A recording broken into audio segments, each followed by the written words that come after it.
Hi. Hello, everyone. Oh, let me pin you. Did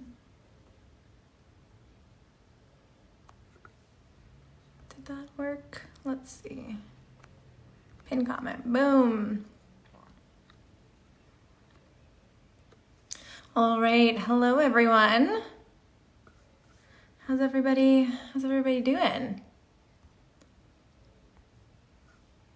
Hi. So we are going to be having a conversation with Bonin Bough, and he is going to be joining us shortly. So get your questions ready. This is all an Ask Me Anything. So it's an Ask Bonin Anything. So definitely get your questions ready. Use the Q&A app. So there's a really great Q&A app that you guys can use to ask your questions, and we'll get them answered. And we are talking about the new Main Street. Bonin's here. All right, let me add him in. Let's see.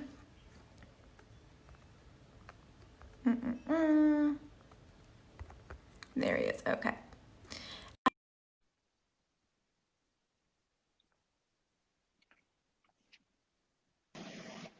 Hello.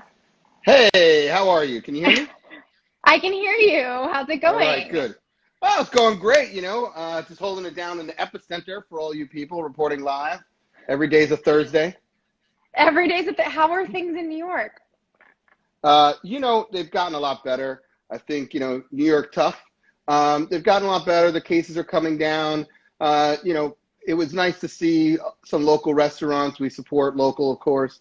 Local restaurants be able to open for takeout over the last 2 weeks. So our French place across the street, we go to every night, have and enjoy maybe a little glass of wine, and then we go to the Italian place and buy really overpriced Bronzino. But we're trying to, do our part to help, and we support the local deli, and so Good. yeah. That's good. That's good to hear. That's good to hear. We have some teammates out in New York, so it's always lovely to hear that. And things in LA seemingly are a little bit the same, I would say, like starting to slowly but surely have a light at the end of the tunnel, fingers crossed. But for those of you tuning in, welcome to Priceless Conversations, real talk, real action. This is a digital mentorship program, Mastercard designed for small business owners to navigate the challenges, maintain their businesses, and focus on the future during this time.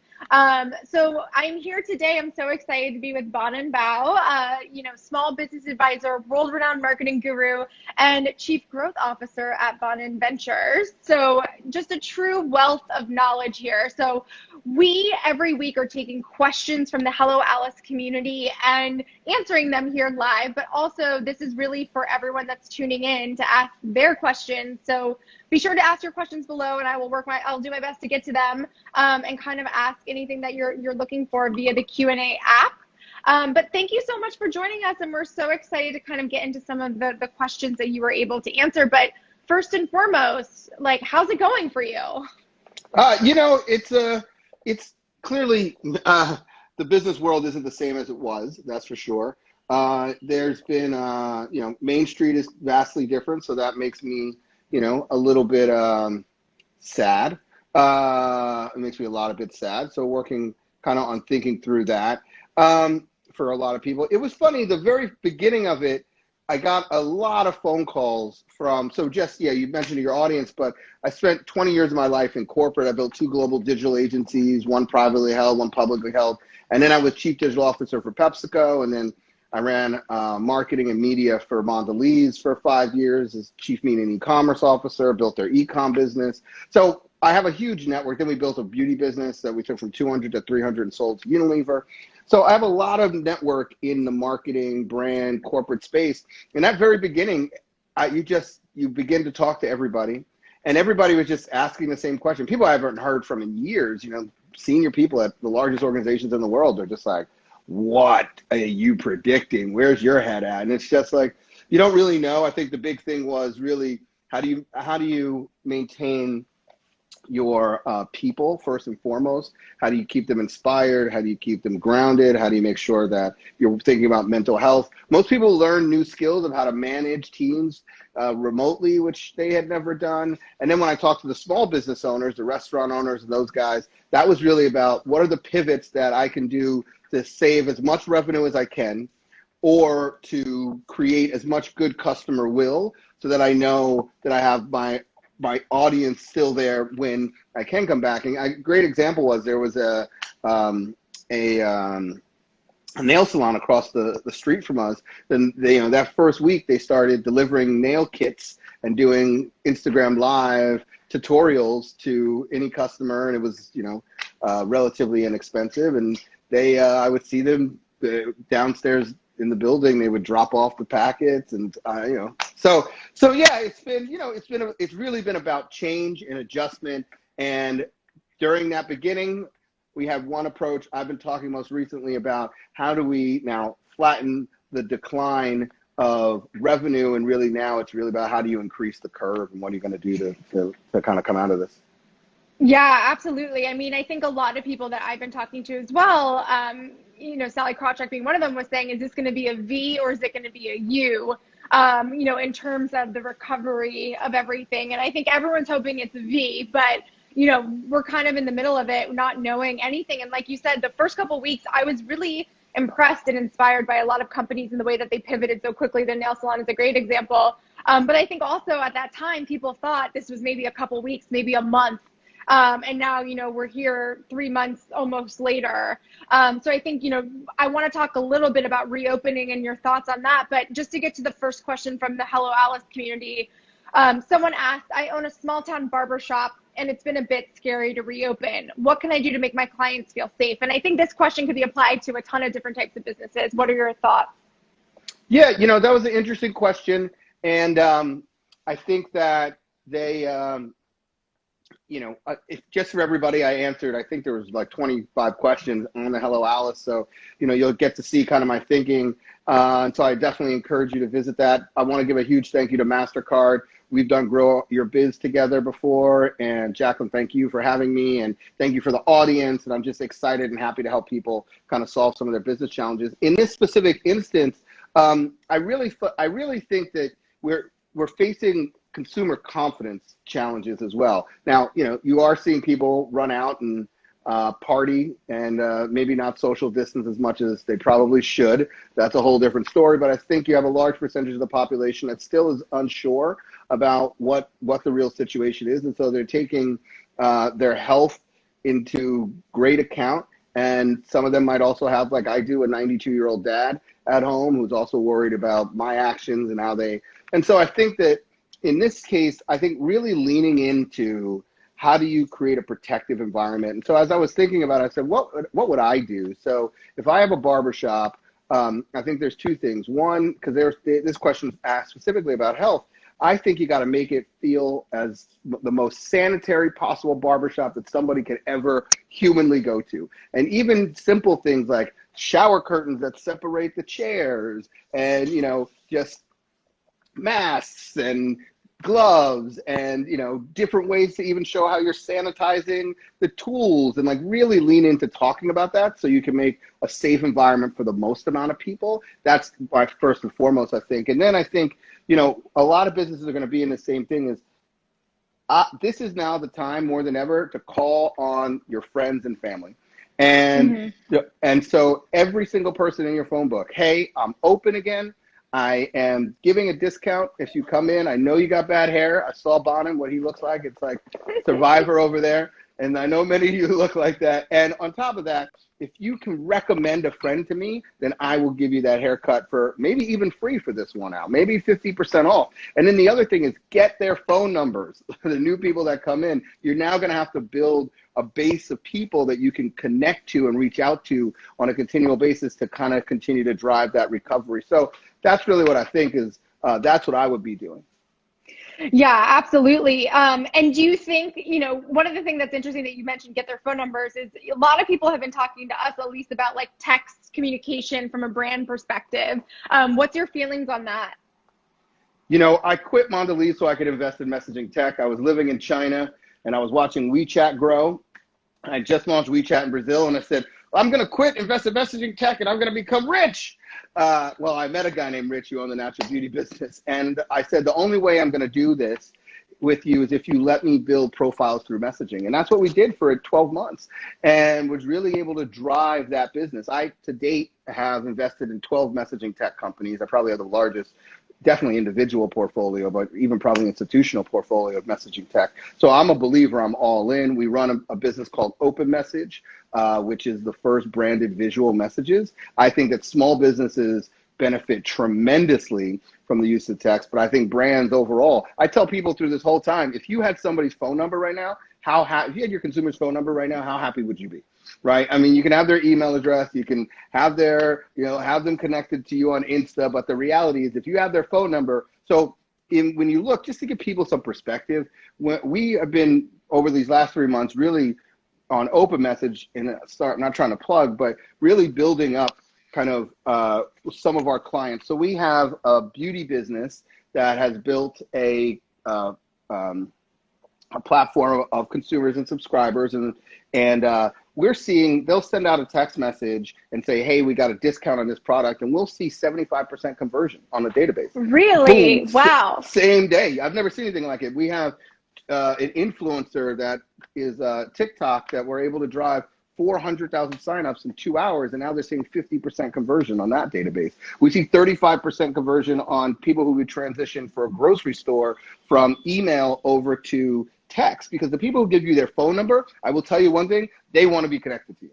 So getting to that barrier, or even if they thought email would be easier, when they mentally give you the phone number, they are already giving you permission to reach into their most personal space. So they're taking action. And so that's where I definitely think that's why I'm telling people, get phone numbers. And then also, I think all those type of have your friend refer a friend kind of stuff. That's the way. I mean, we're going to go, I'm sure, into like Facebook and other digital channels on how to use that. But there's a lot of small businesses right this second that don't have the capital to do some of those things. But look, you got the elbow grease, and there's a lot of people who care about you out there, and they're going to be your best advocates. But yeah, yes, that's fascinating. Text all day long. Yeah, I love it. Okay, well, we'll have an offline conversation about that. Done. That sounds great.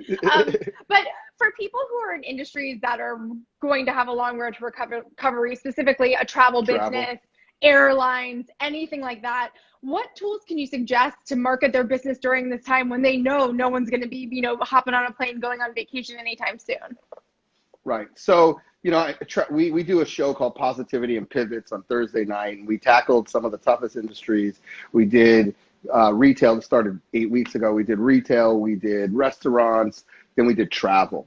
And, the travel industry it's really interesting. And I think that we are, again, it's so funny because they're doing this, but one day I woke up and said, oh my God, Lysol should partner with the Hilton and create a new clean standard. And so they actually did that morning. I saw press release. I was like, okay, I'm not that smart. Somebody else is too. But I think, again, the travel industry more than anything is going to have to prove to me that it's safe. So that's the consumer confidence of the travel industry is going to be the hardest. How do you prove to consumers that it's safe? And then the other thing I think that's important is now more than ever, like what we had on the show, we had Norfolk, Virginia, and the head of tourism for Norfolk, Virginia, and they created a small little campaign that was, we're in this together kind of campaign. And one of the other counties saw it, that they usually fight for the same tourists, saw it and said, hey, can we partner with it? Now across Virginia, they're doing an entire campaign. It's the first time ever that they've worked together. So you also got to find the complementary people who are in your industry to figure out how do you band together, and what collective offering and collective voice can you guys have to work together to try to get as a few customers back as fast as you can, and then cross-pollinate. How are you sharing customers? You might have a water park and the other hotel and stuff like that. And then the last piece I'll say on this, Jaclyn, and you want to jump in, is I saw something really interesting. We've been recommending to a lot of businesses, what can you offer that can be done virtually or digitally? So travel is hard to think about, but the other day on television, I saw a bunch of people that were launching like people who walk around with a camera on their head, and you can control them virtually, and you can go through the Grand Canyon. And another one where it was just virtual Eiffel Tower tours that were given free on the Wanderlust site. And we met her, and given free, people can take the Eiffel Tower, a bunch of different landmarks, which I thought was interesting as a way. Just people also need entertainment. They're not going to travel, but they're also looking for things to do. And so being able to capture them and then capture some type of contact information and then kind of understand where they are in the life cycle, but I know that travel it's hit hard. And so it's going to be ideas like that are going to help. I totally agree. And, that's something that we did early on was kind of, reach out and were reached out to by companies that, technically were competitors to ours, but just kind of saying like, what are you doing? What are we doing? Like, how do we get out of this together? I'm curious to get your school of thought on experiential and events. We've been at events together. Create Cultivate is primarily an events driven business. So what's your feeling on the event landscape, whether it's, conferences or the MBA or, whatever it might be? Right. Hey, I'm going to just say one more thing just on texting. So I actually wrote a book, which I don't know if you know, called Text Me, with my phone number on the cover. And so I'm feeling very generous right now. So anybody who does want to text me, you can find it online. It's 646-759-1837. And you just put in Mastercard, Create and Cultivate, or just Mastercard, I'll get you.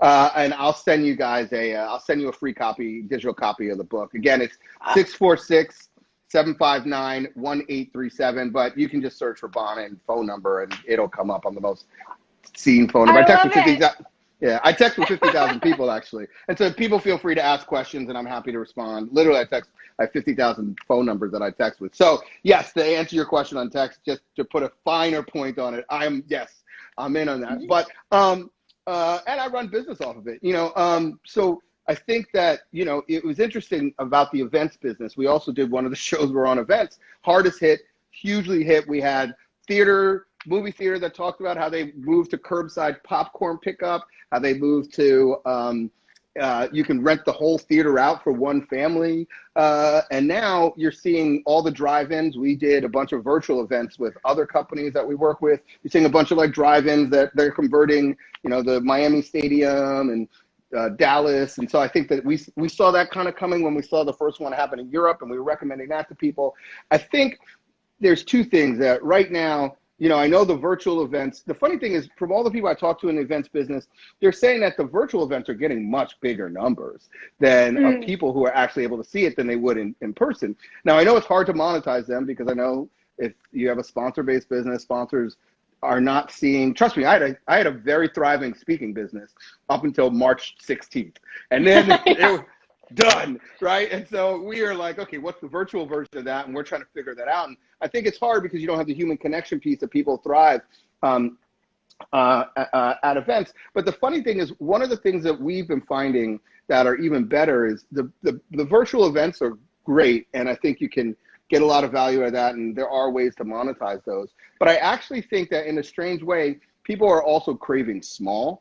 So if you can take those virtual events and then turn pieces of those into really intimate Zoom conversations with 5 people where they can ask questions and with a person who they otherwise would not get that type of opportunity to do that with, and do a bunch of those, like that to me is where is kind of what has been the most interesting things that we've seen. And that's where I think you can build a new economy, because two sides are happening. One, people want to build relationships with each other that can be valuable, and that's why they attend events. So now you can actually do that with 5 or 6 people. And then the sponsor also wants to be able to know people's names and have so I think that's where we're going to see that world move to. And then I think coming out of this, I don't think any event, I'm actually speaking at the Pet Food Association. Sorry, Pet Food.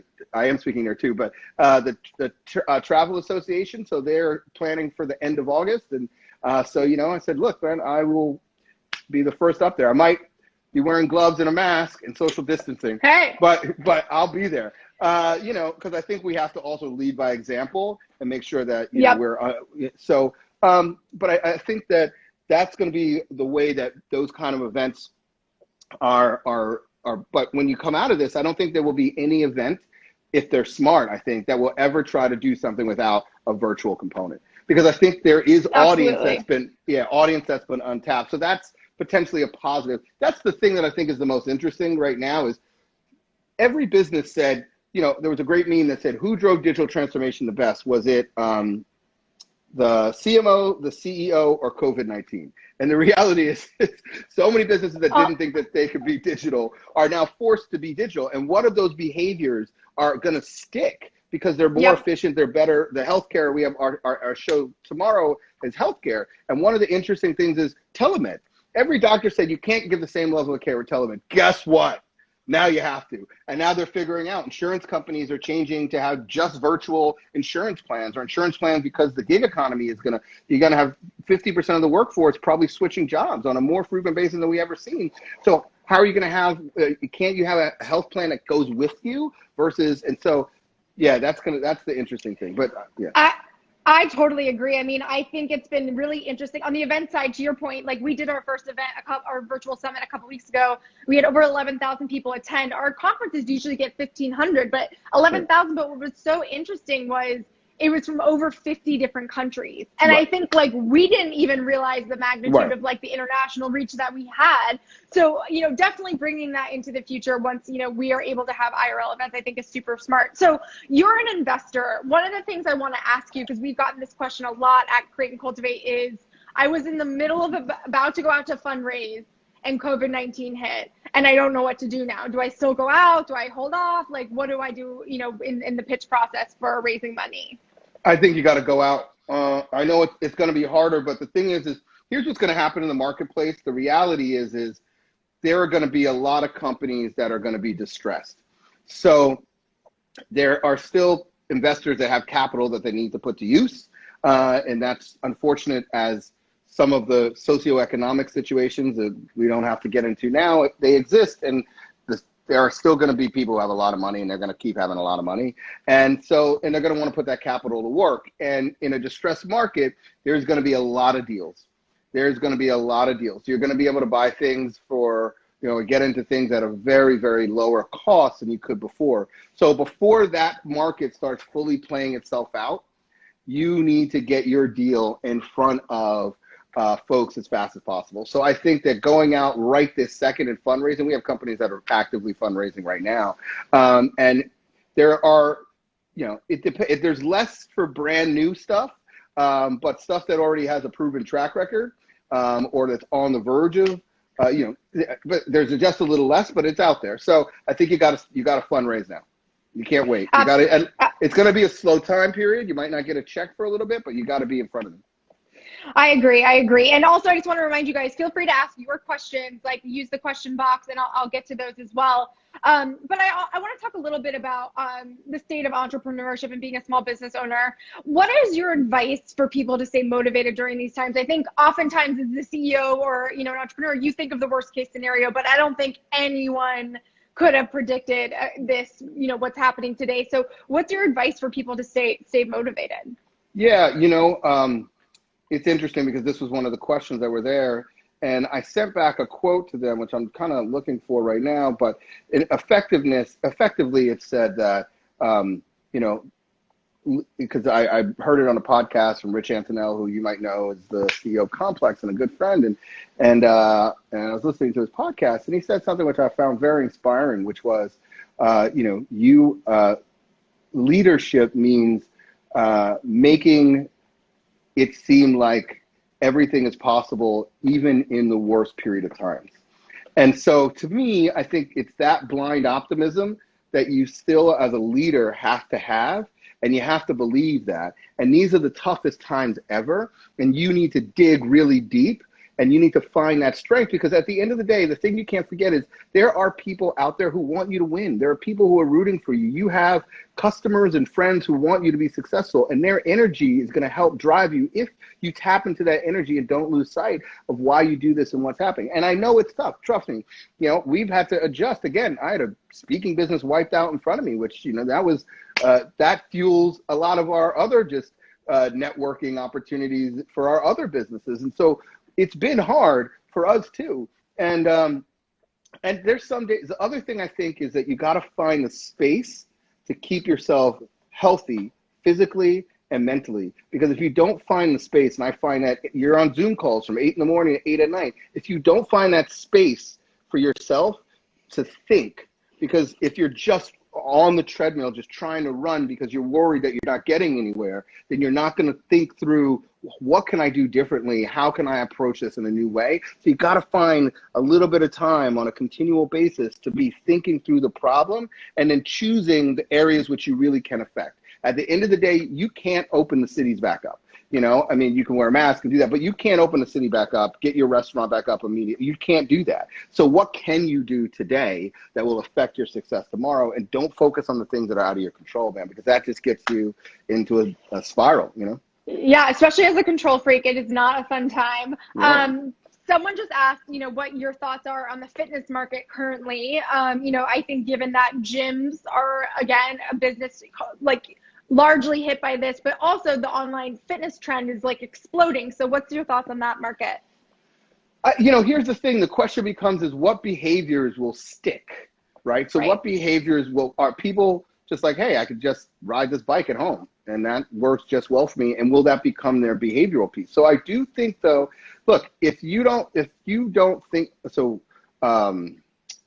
we have another friend. It seems like we've had everybody who answers your question on the show. They were on the show, and you know they do. Shoot, why can't I think of the actual name? But you know, climbing Everest and doing these big runs with everybody.